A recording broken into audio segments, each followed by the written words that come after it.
Good morning. Midday yesterday came word that former President Joe Biden has an aggressive form of prostate cancer.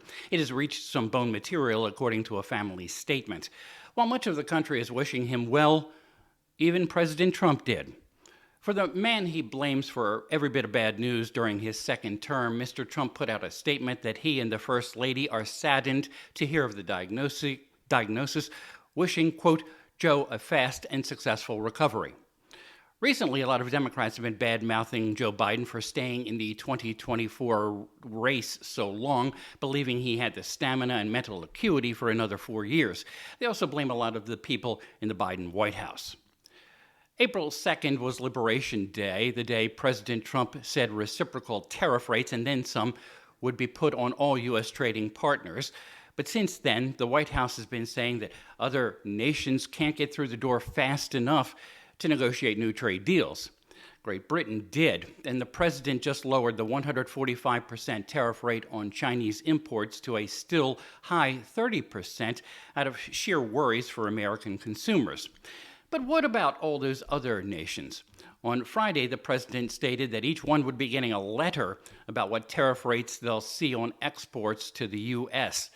So, Treasury Secretary Scott Bessent, who was on NBC's Meet the Press, why haven't the deals been coming fast and furious? This means that they're not negotiating in good faith. They are going to get a letter saying, here is the rate. So I would expect that everyone would come and negotiate in good faith. Well, I think that it would be the April 2nd level. Some countries were at 10%, some were substantially higher. And the negotiating leverage that President Trump is talking about here is if you don't want to negotiate, then it will spring back to the April 2nd level. President Trump told Walmart to eat the tariffs in a post over the weekend rather than pass any wholesale cost increases to average Americans.